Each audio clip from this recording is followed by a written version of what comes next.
Boogity, boogity, boogity! Everybody, welcome to the third Monster Mash here on the official Goodman Games Twitch channel. Roar. I hope I didn't scare you out there in TV land, but I am going to do because we are going to talk about monsters for the next hour. Are you ready to talk about monsters? I'm ready to talk about monsters. And I have been joined with two people who are also ready to talk about monsters. So I would like my co-panelist here on the all DCC Monster Mash for the Dungeon Denizens Kickstarter to introduce himself, starting with the person who on my screen is directly below me, which I hope is the same person, but it's probably not the same. So why don't we just go alphabetically then? Hi, everybody. I am Bob Brinkman. Worked on Dungeon Denizens, the Lankmar, DCC, Dying Earth, a whole bunch of stuff. And creating weird and funky monsters is one of my favorite things because monster books are one of my favorite things. And also joining us, the other talking head on this is...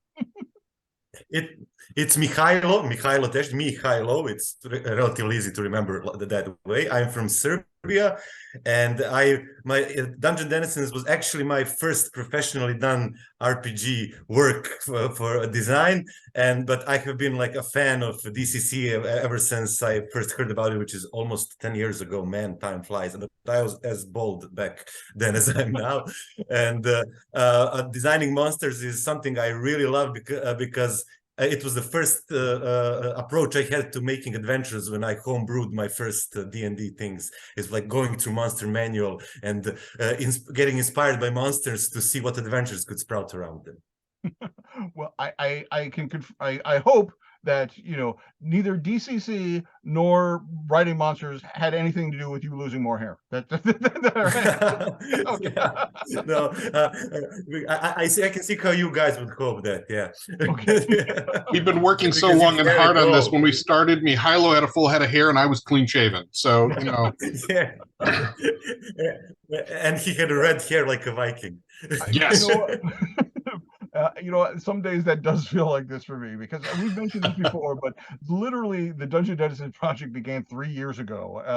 Right at the height of COVID, I got a certain email from Chris Doyle saying we have this project going on, and I was currently on sabbatical because I was working on a grant at the time, and the university I was at had just shut down because of COVID, so I had a lot of times on my hands. So luckily, I doing monsters for about 6 months kept the lights on. So I'm very thankful for monsters and Dungeon Denizens, and I'm very thankful for all of you joining in here today, however many that may be, because this is 5 o'clock on the East Coast here, and some of you, so some of you may or may not be home from work yet, or be able to sneak and watch the show on the side. So that's it. We're going to spend the next hour basically diving into what some of the monsters that we made, what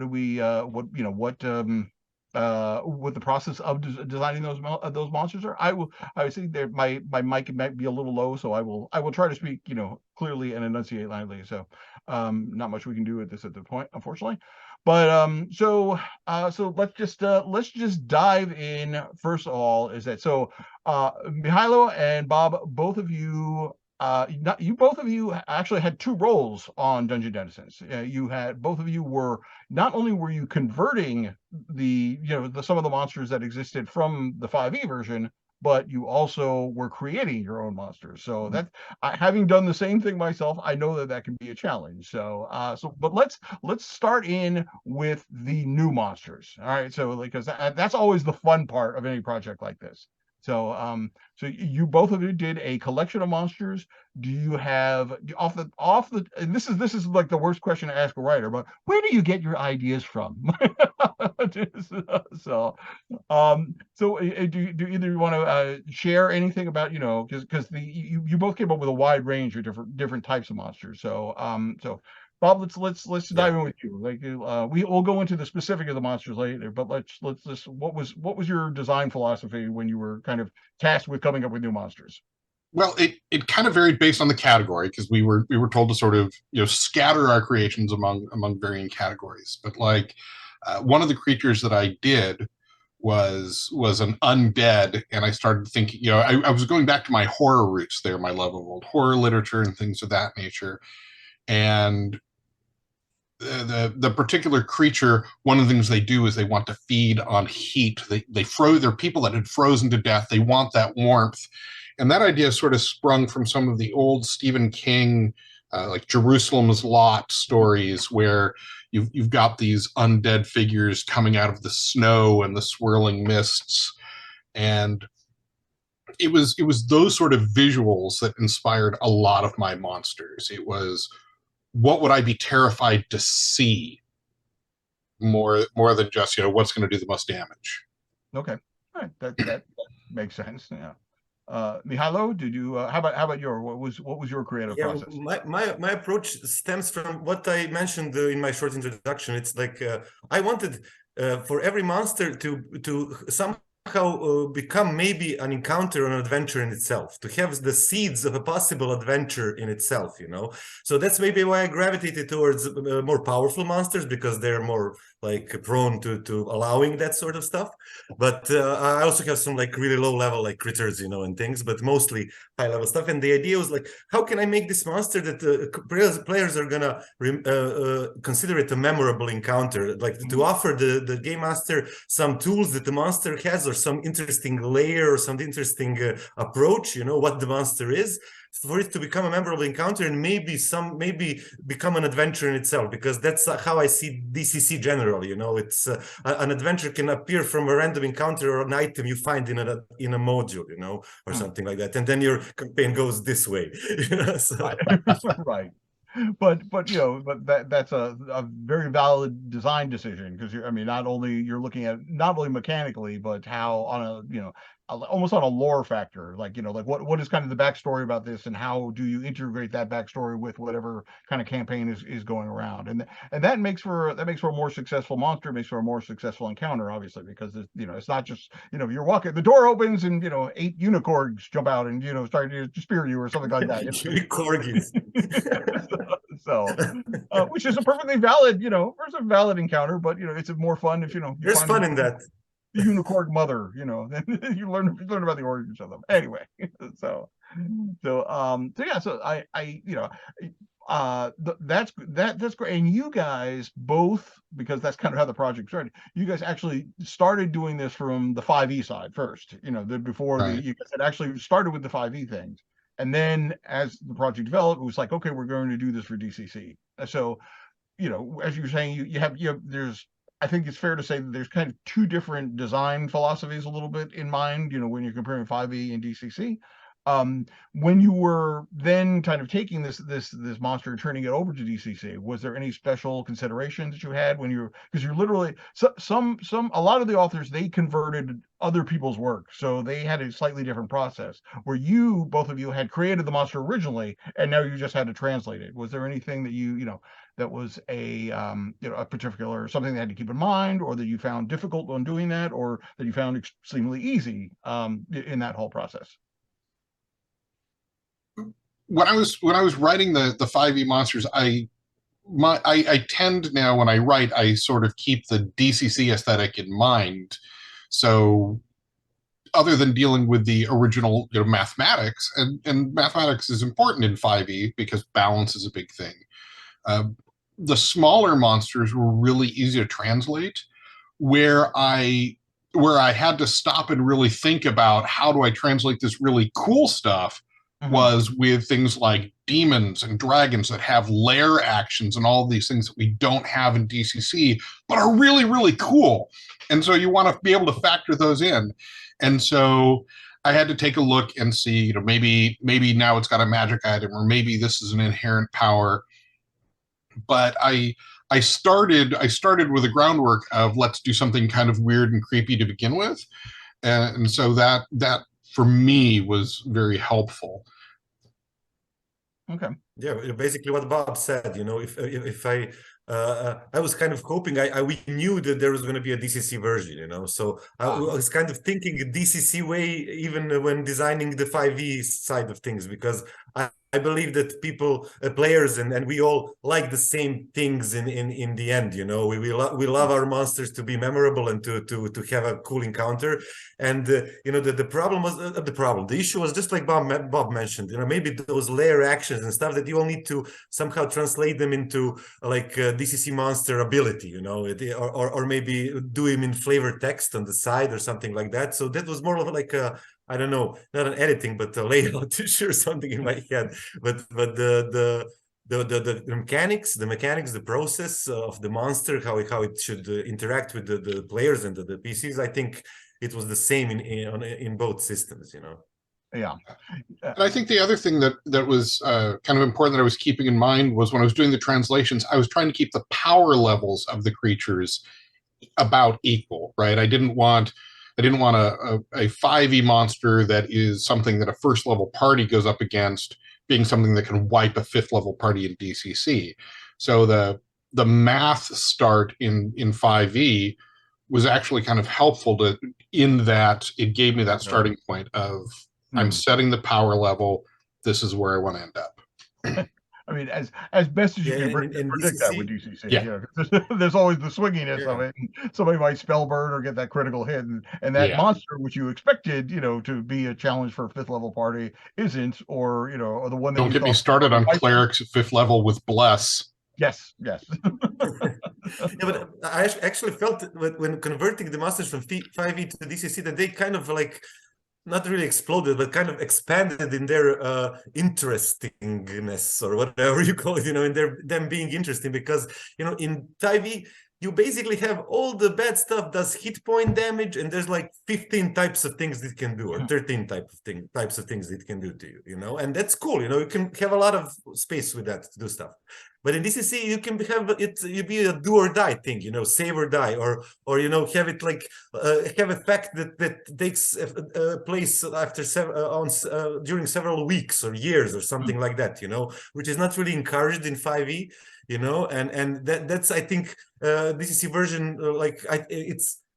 In my feeling, it's how really those monsters are, you know. The 5e versions, it's like you know, like Hollywood version. This is like the true version. That brings up a really good point. In 5e, every single thing every power, everything is fully codified, right? So it's, well, it does this because it is casting this spell at this level, or it has this item because this spell was cast on it. And in DCC, we're allowed to say just because. And sometimes that's a lot nicer, and they love it when you say it.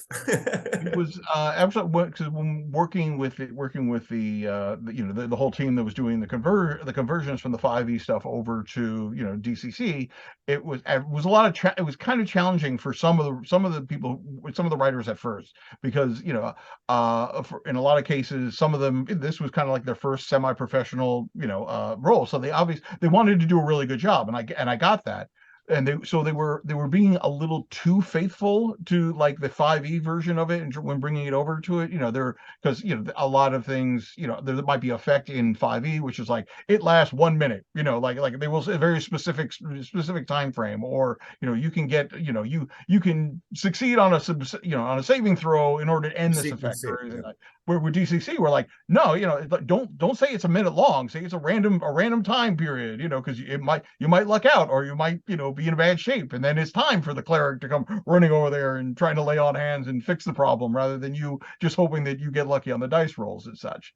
So yeah, it was definitely, for some people, I mean, everybody did a really good job but like that first kind of round or two of conversions, there was some people who were just like, no, you're doing too good of a job. You know, so. So, yes, as Judge Jen says, yes, monsters don't have to follow the rules. Nobody has to follow the rules, even the judge, even the players. That's it. This is I totally encourage, you know, structured chaos at the gaming table.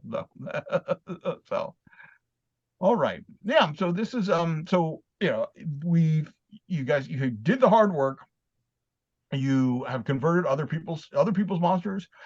Excuse me, and you came up with your own. So I think the best thing we should probably do on the show is get right down into and maybe talk about some of those monsters and show off some of those monsters. So we each of us put together a list of like our top 5 monsters that we designed, and we're going to talk about. We're going to go. Round robin. We're talking about those. We have art for a lot of them, but as you all know, this is a very complex. This is a very complex book, and there are a lot of monsters. So there's a couple things we don't have quite art ready for yet. So there will be a couple of blanks, but Elena has done a very good job of putting together what we do have to talk about. So we will go back and forth, and Mihailo, we will begin with you because you have a monster which alphabetically is the first one on the list. So could you talk about your first? Yeah, this is we're not going in descending order of like top 5 favorite. No, we're just going our favorite monsters. Yeah. So I did it on please purpose. begin the process there. All my monsters are at high alphabet letters. So this is the first time we're going to also be seeing our art, Bob, isn't it? I mean, art for our monsters, Bob, isn't it? So I can't wait. I'll catch it the replay, but yeah, I'm excited. I haven't seen any of my monsters yet. Yeah. So the monster People take screenshots of them, and I really. People take screenshots of them and post them in chat so we can see as we go. No, that's.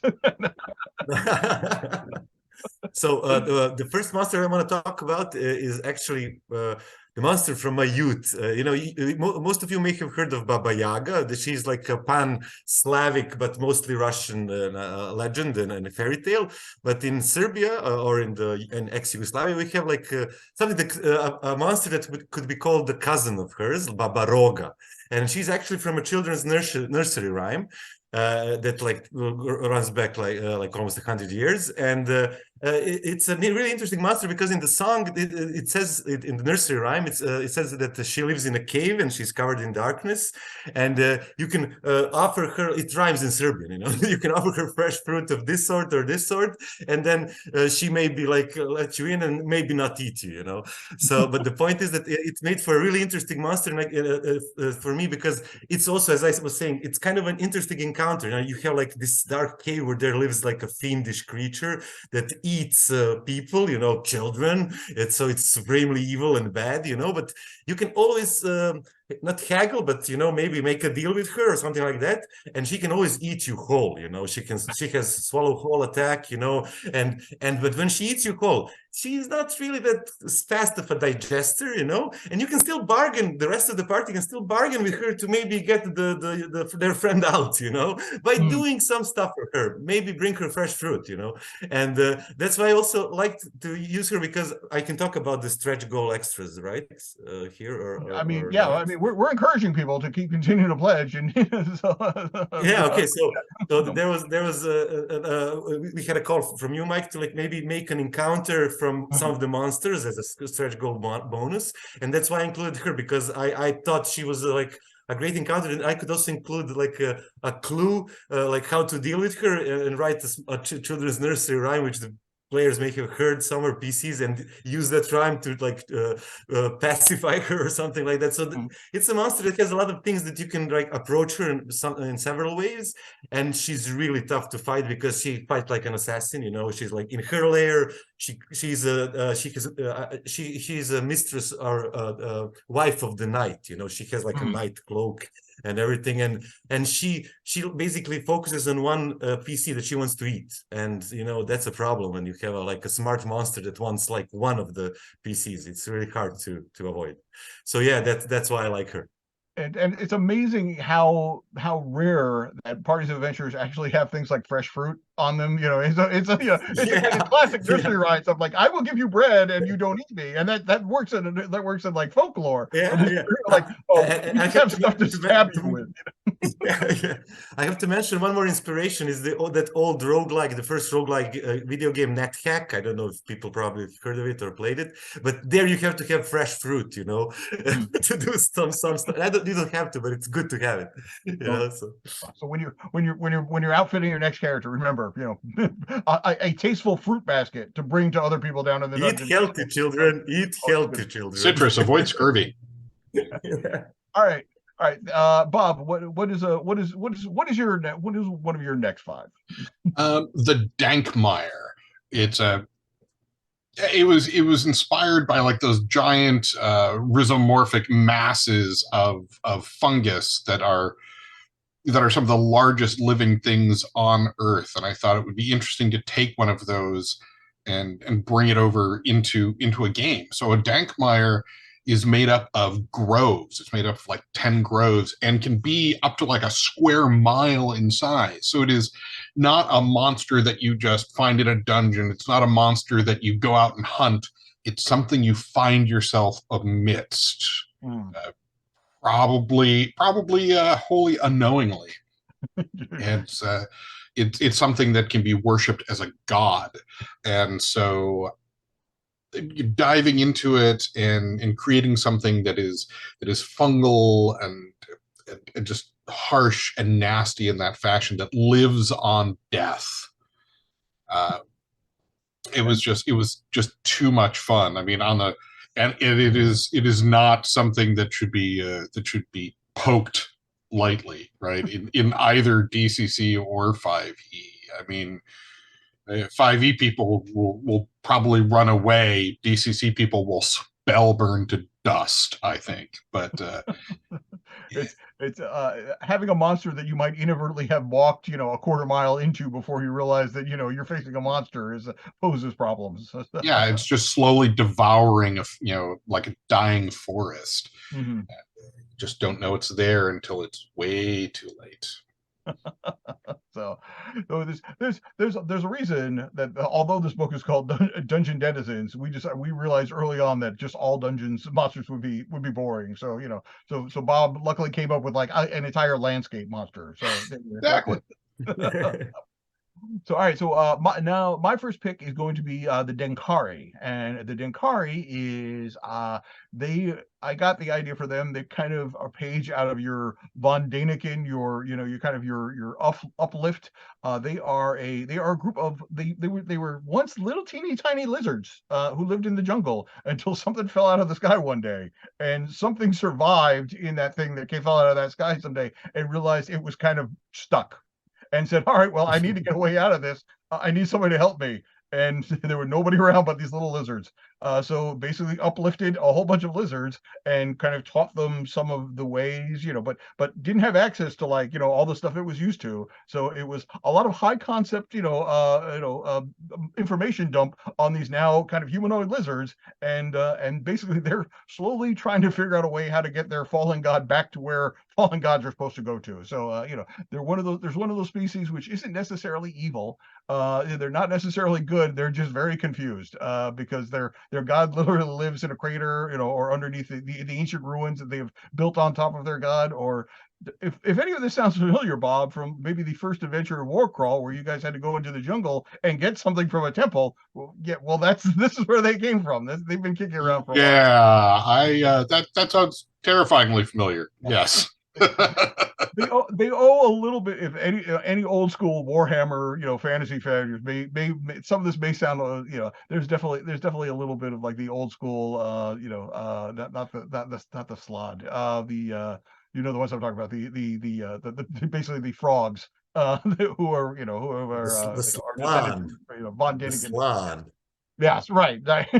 So yeah, there's a little influence on there. So so that's my first choice. Mihailo, you're next. Yeah, so, you're number 2 of 5. Yeah, my next choice kind of it's the Birchman Colony, and so it was inspired by a couple of things. When I was a kid, I loved birches, and I always thought the knots in their bark looked like eyes, like some strange kind of like things that would stare out at you at night. I had birches near my house.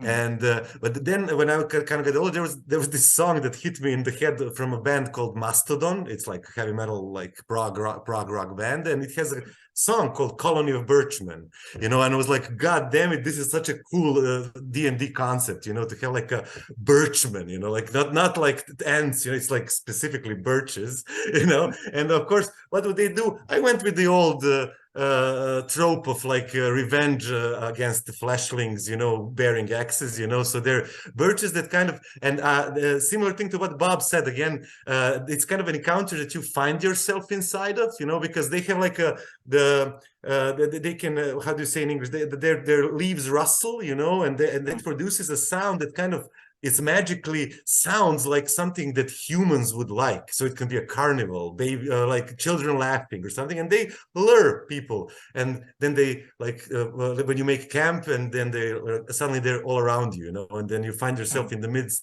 of fighting one creature. Actually, it's like a bunch of trees that are one organism. It's a colony, So it has specific interesting attacks, but you need to like whittle it down, but it also follows you until they kill you, if you start running away, because they really hate like people wielding metal to cut.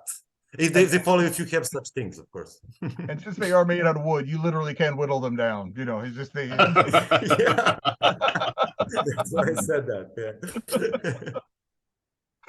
So yeah. So as if anybody watching the video may begin to guess is that we've covered basically a lot of ground above and below ground in the course of the Dungeon Denizens. So there's going to be stuff to use no matter where your campaign is currently taking place or where you plan to send them. So. All right, so we've got uplifted listeners, we've got terrifying childhood folklore, we've got entire killer landscapes. Bob, what's your next on your list here? So my next one, I went all the way back to some of my early gaming roots. Back in the first Monster Manual, there was Yanahu, or Yanahu, the Demon Prince of Knolls, however you want to pronounce it. We pronounced it Yanogu. See, yeah. Oh, God. I'm still not quite sure how to place Hugin. So how? Yeah, and so I keeping inspired by that, but keeping in mind that I like to be able to pronounce what I'm writing, is Dov Kildar, who is technically the demonic lord of ogre kind, prince of rage, wielder of the soul whip, pestilence, and crusher of skulls. You have this demon prince that is worshipped by the more dark and even overly foul members of ogre kind.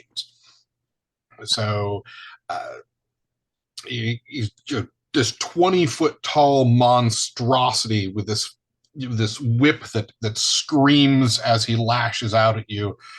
And I wanted something that felt very old school, the kind of demon prince, but still kept that kind of weird and strange DCC aesthetic. This a screaming metal whip, for example, that sort of screams DCC. And much like Mihailo was mentioning, that's one of the encounters that I created for the stretch goal, is dealing with a cult of Dov Kildar and trying to stop them before they can actually summon this demon prince. So you can throw a low-level party in there and hope they do well, or you can throw a high-level party in, assuming the worst has already happened, and put them up against something monstrous that reminds us that a lot of these intelligent monsters in DCC have their own patrons and gods that they worship, and sometimes they show up. Yeah, I mean, there's in the annual volume 1, we introduced the monster patron die. So this would sound like the perfect time to break out that mechanic and realize, well, hey, our big demon ogre god is just he's right next door. So expect shenanigans. So so that is absolutely terrifying. So I'm glad I'm glad we have. All right, so I will be up.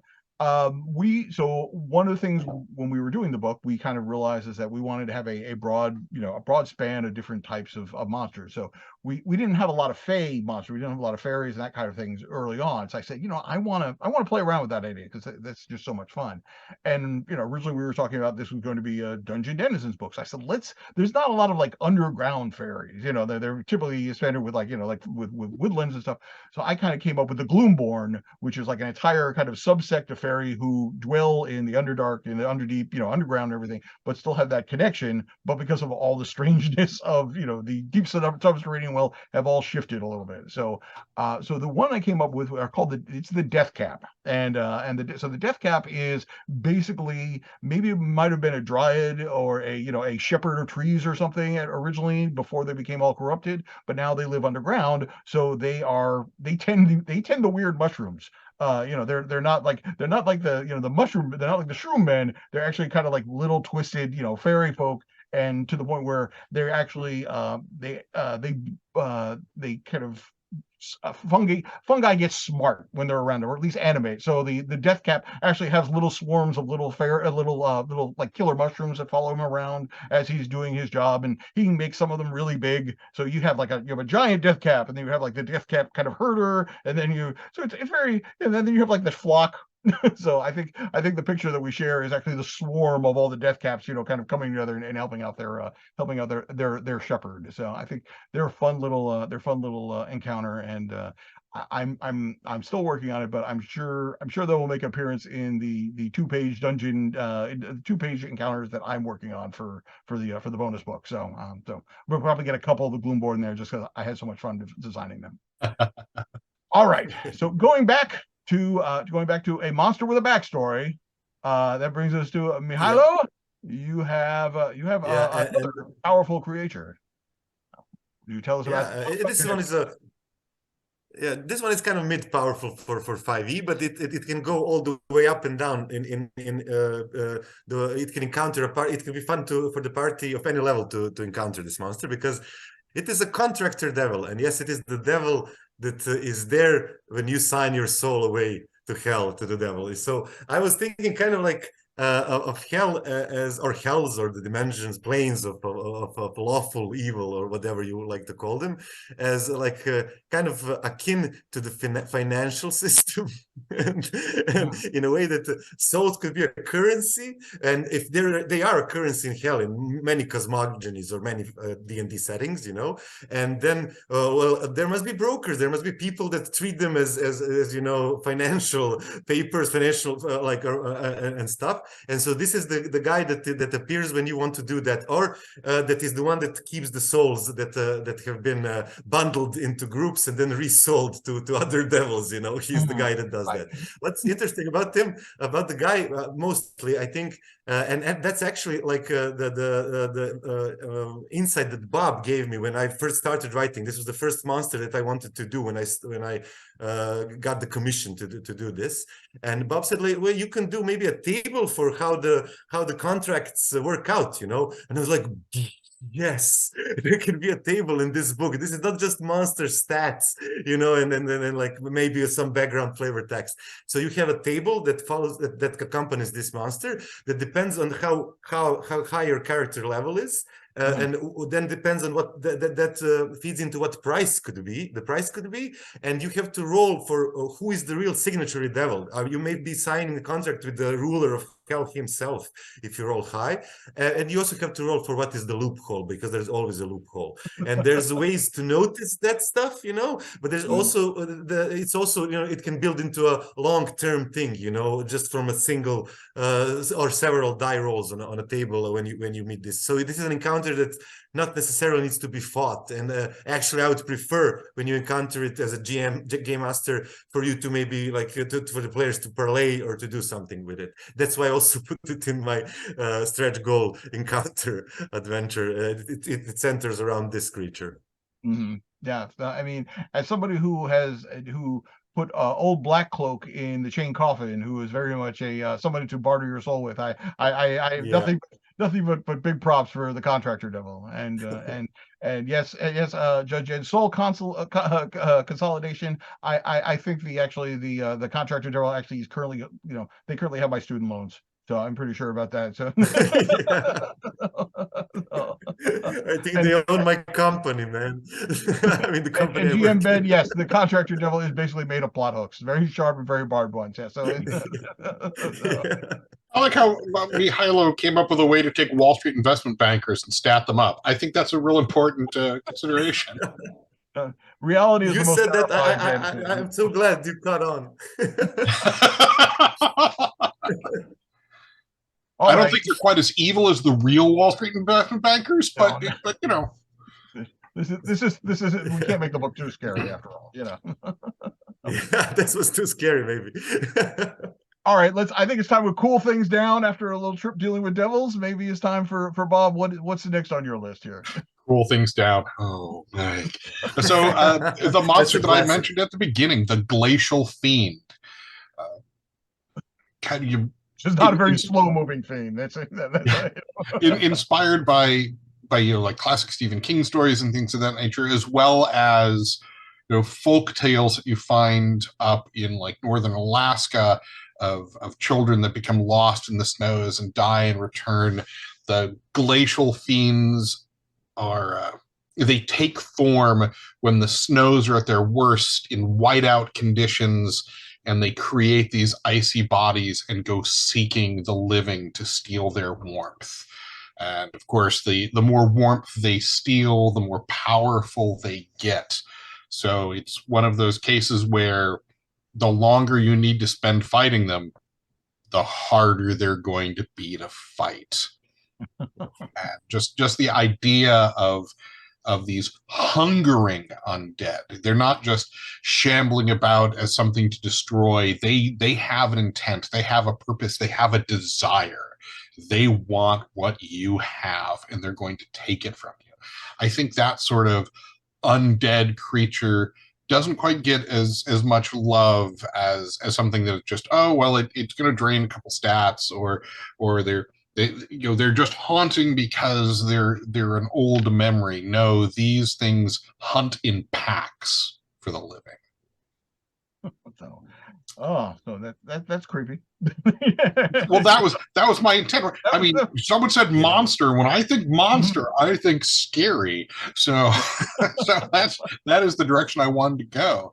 I like things that make my players go, I do need to go to sleep tonight, right? That's the sort of vibe I try to go for. Yeah, good job.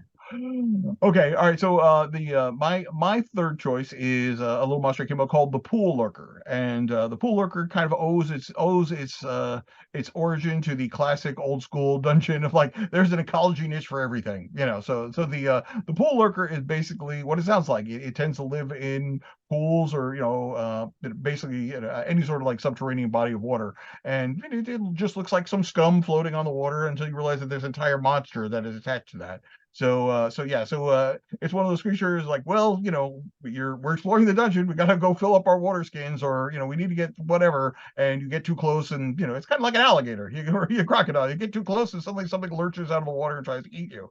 And well, the Pool Lurker, it's one of those ones who has the kind of it reproduces itself by laying eggs in other creatures. So even if you survive the Pool Lurker attack, you might at a later date find yourself becoming very thirsty, and then once you go back to another pool, that's when the little baby Pool Lurkers hatch, and then leave your now exploded body and go and move into the pool in which you were going to drink. So it's a vicious cycle, but such is the nature of life, right?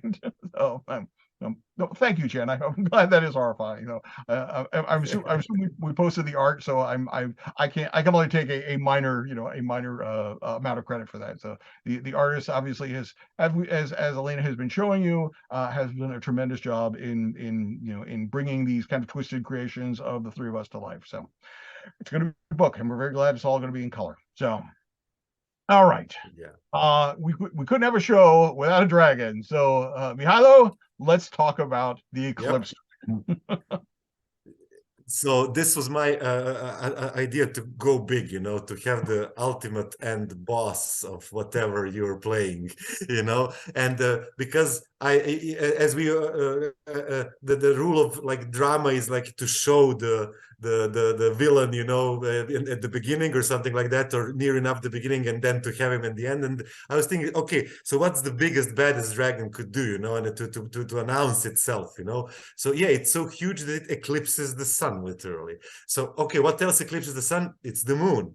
And okay, that dragon, that is the sort of I call them interdimensional or interplanetary super predators. They're the type of dragon that comes to your damn solar system when it feels like having fun or feeding, and like layers and perches on top of your moon, of your planet, and then observes what's taking place there, and you know, everybody can see that it's happening. And so it's like I want it to be such strong dragon in my book should be a world-changing event, you know, so it's having such a powerful enemy. So I wanted to do that in the mechanics of the creature itself. So, you know, so it's layer effects, or when it comes, it's like the sun eclipses, and you have to go fight it on the moon, basically. And when you come to it, like the random encounters should be dungeons in themselves, you know, and the little so because it collects like ancient red dragon skulls, it collects like ancient temples, you know, and brings them into its lair.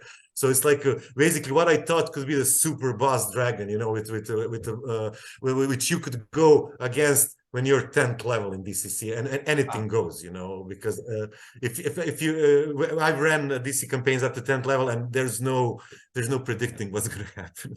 No, that's right. so you know, we got a little problem with a dragon on the moon. No, literally, like on the entire moon. Could you guys go please share that for us? You know, that's yeah. So it's obviously it's been a very creative process of coming up with these. So, all right, Bob. Yeah, and I had much fun. I just want to say I use the DCC tables. Yeah, the DC Dragon tables are so much fun, and I use them for this. Yeah. And we encourage that. So, so yeah, dragons should never be boring, but they should especially never be boring in DCC. So, yeah. All right, yeah. Bob, from we've already dipped into the folklore and mythology well once. We might as well do it again. So why don't you bring us a bit of the classics here? Yeah, so following a dragon large enough that it can affect the tides, I wanted to go back and do something a little bit more down to earth. Everybody is familiar with Dryads in gaming, but it tends to be used as a general term. They're the spirits that live in trees, whereas historically and mythologically, Dryads are the spirits that live in oak trees specifically, and they're a type of hamadryad. And so I talked to Chris. I said, "Hey, Chris, I've got this idea. We could do other, we could do the rest of the hamadryads, or at least some of them." And he wasn't quite sure. And then I started working on Caverns of Thracia, and I said, "Hey, Chris, look, I've got all of these dryads in a forest, and we could do something cool." And he's like, all right, give me hamadryads. And so the hamadryads are this, we include like, I think there's like 5 of them in the book, and they include like the spirits for walnut trees and apple trees and like mugwort. And while all of these spirits are bound to their trees, all of them are very different in not only appearance, but in the level of their power and how they behave, where like walnut trees, their spirits are oracular spirits. You know, they are the spirits that you seek out to gain knowledge, whereas like the laurel trees are celebrants. And so when you get too near to them, you run the risk of being drawn into their dance and into their celebrations. So it allows someone running a game, when people see a spirit step out of a tree, they're going to fall back on the trope. Oh, it's a dryad. We as players, we've been dealing with dryads since the 70s. We know what these are. And you really don't. And players really don't. And so I thought it was fun. We might be the first company to actually really expand on the folklore in this fashion. And each one of them, there are risks and rewards. You know, trees have heartwood, and heartwood can be made into things. So each of them has something that can be recovered and perhaps used as a magical item, or can be granted. So they are weal and woe. It depends on how you approach them. And now I'm having issues of one of Mihailo's Birchmen just said, "No, really, I'm a birch hamadryad. I'm an oracle. Get closer, and I will tell you the future." You know? I'm just a friendly dolphin, ma'am, not a shark. You know, a really friendly dolphin. All right. So that brings me to this is a monster I've talked about before, and we've actually featured on one of the updates. But we went. Sometimes you have to go straight from the sublime to the ridiculous, and I came up with in that kind of DCC frame of mind. This was one of the monsters that originally came up with 5e because I wanted to do something to kind of shake people up. And I have always said that an orc guarding a chest is boring, but a chest guarding an orc is that's good game design. So I came up with the living stew pot, and the living stew pot. I had this image of like the classic kind of goblins, with a big stew pot around the fire that you run into them, like goblins. So cool. And in this case, the goblin's like, get him! And suddenly the stew pot gets up on its little legs and starts like charging towards you. And that ladle that was sticking out is actually its tongue. So it's kind of lashing you and then grabs you and then sticks you inside its boiling body, so I think it's a great little unexpected monster. So I hope nobody's paying attention to this. I hope they get surprised by it later on. But I actually early on I had a question. It's like, do any of these monsters make a good Shutter Mountain monster? And I think the living stew pot is an excellent Shutter Mountain kind of monster. I mean, you could literally have a village where everything is going to eat you. You have the garden hill, you have an entire living house that will eat you. You have a living stew pot, and yeah. I like this sort of unexpectedness. It's a little ridiculous, yes, but I mean, there's 50 years of ridiculous D&D monsters. I mean, heck, one of them is appearing in the new D&D movie. So when the DCC movie eventually comes out, it will have a living stew pot. That's my vow to you tonight. As it should. Okay. All right. You will have to give us all the lowdown on this next one, Mihailo, because this one has a the in front of it, which it's always very important if they have a the in front of it, because it's not just an A. Yeah. Tell us about our next monster. So the name was kind of inspired by the Neil Gaiman Sandman comics, which I loved as a kid, because there's like this. There was a series now, so more people know about it. There's like this villain that also has a but it's the Corinthian. It's like the old Greek toponym. But that's why that's why I gave it the because it has more gravitas. It sounds like more evil. So this is like it's a big bad evil demon prince. But what I always thought was really lacking, but in the background, in the description of what motivates demons and demon princes, it's always basically the same thing. They're evil. They want to corrupt, and so that's cool, but I wanted the guy that is like the epitome of that, so the guy that's I call him he's the toll keeper on the road paved with good intentions. He's the one that turns good deeds. He's the one that makes it so that good deeds don't go unpunished. He's that guy.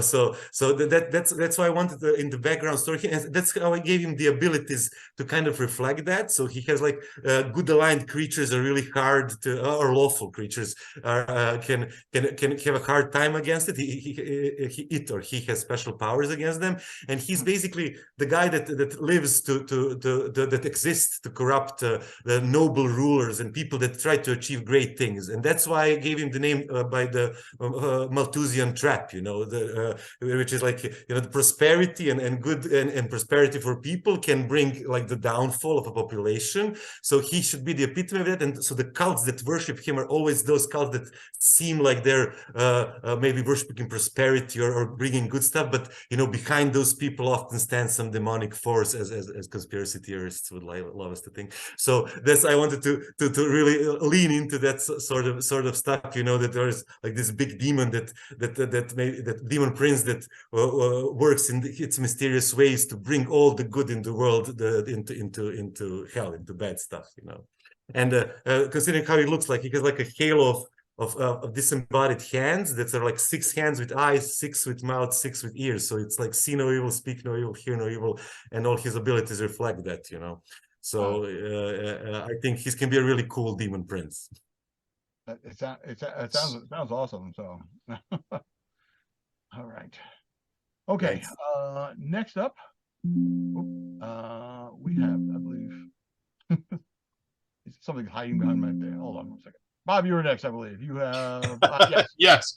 So for the next one, I love the image of a wizard in his lab, all lit with candles and things of that nature, hunched over a tome.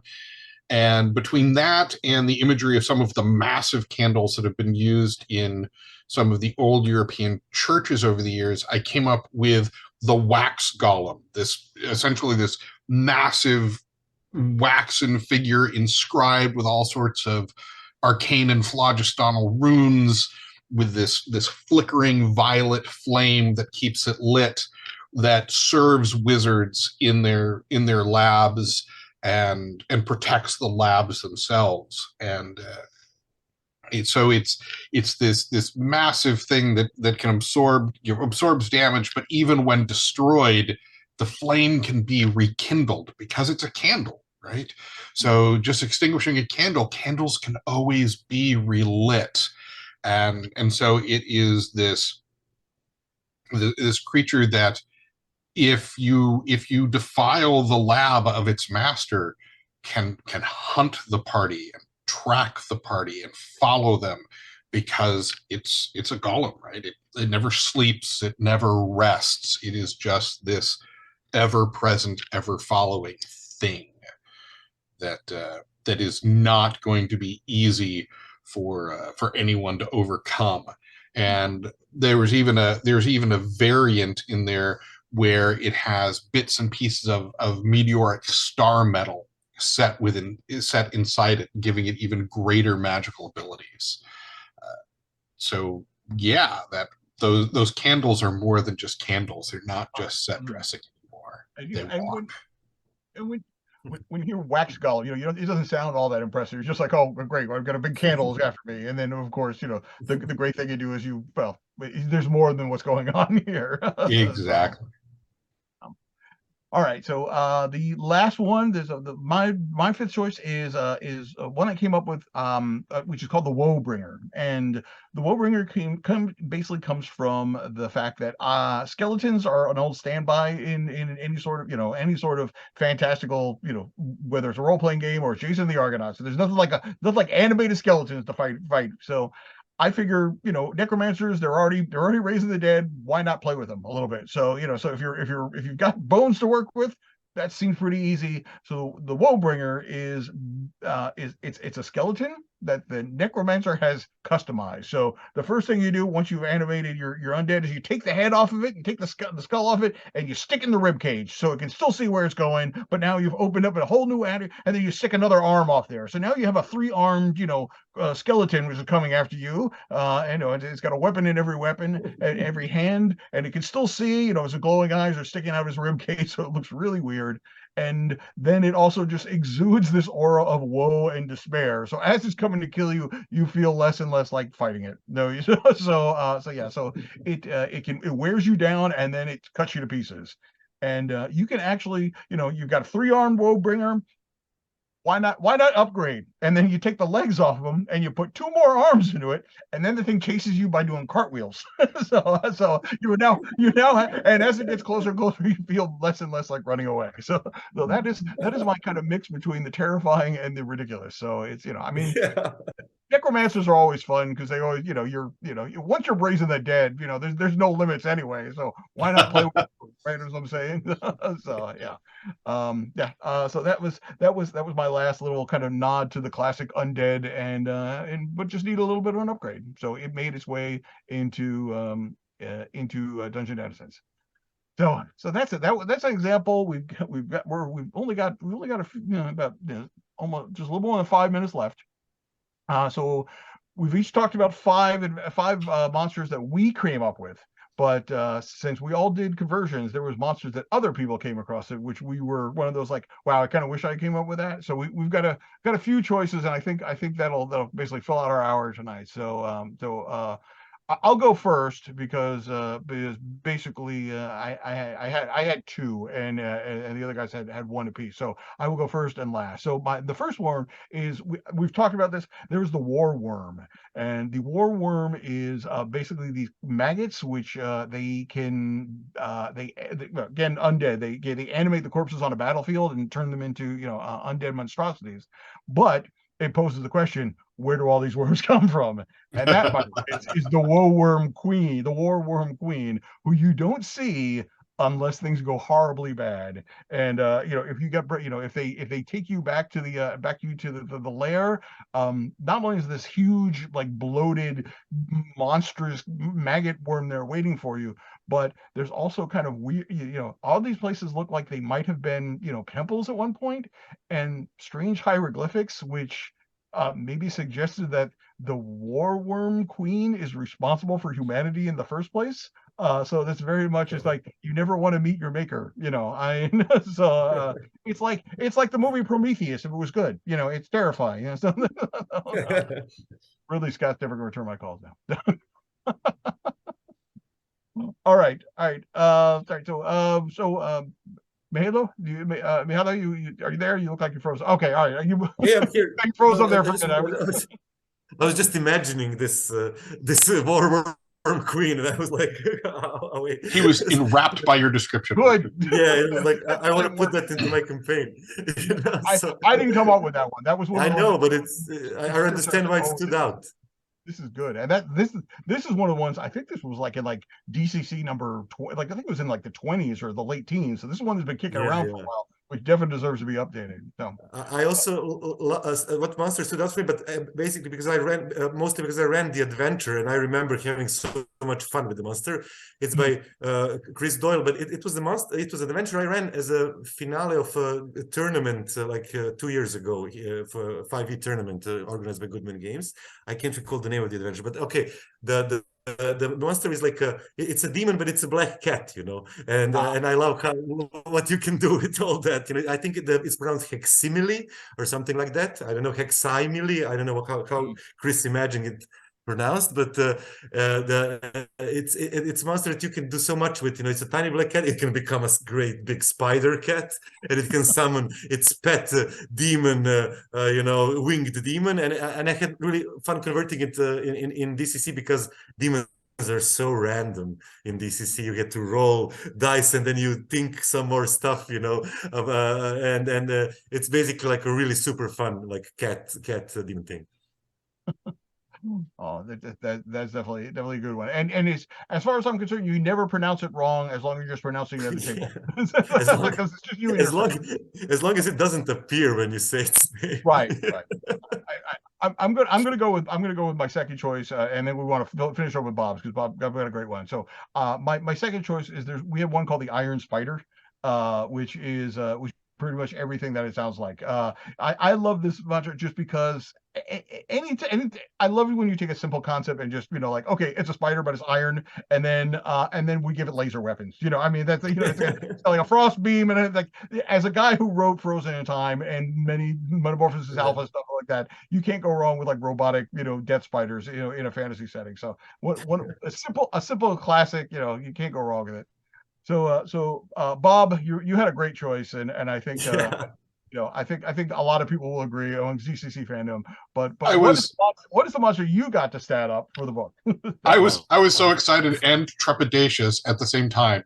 So remember how earlier I was talking about how when I was doing conversions, I tried to keep the power levels pretty much the same. That went out the window here for DCC because I got to stat up Bills, an actual DCC patron. I was like, well, okay, I don't care how it handles in 5e. This is a patron in DCC.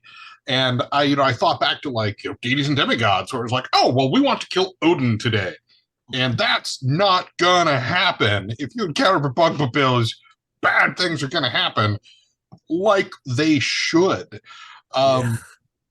It was so exciting, but I had to put a lot of thought into, okay, this is a patron powered creature, but at the end of the day, all these spiritual beings are still beings in DCC.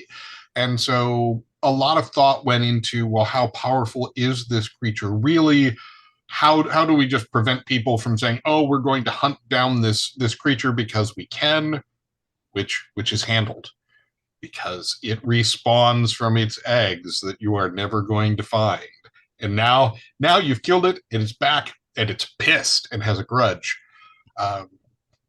All of just the delightful, weird, slimy swampiness that you would expect from the Toad Fiend God is in Bills. So yeah, I was over the moon to have the chance to do this one. All right. Well, you did a good job on it. So excellent. So yeah. So that is just a small sliver of the 500 monsters which will await you in the Dungeon Denizens. That's not even but not even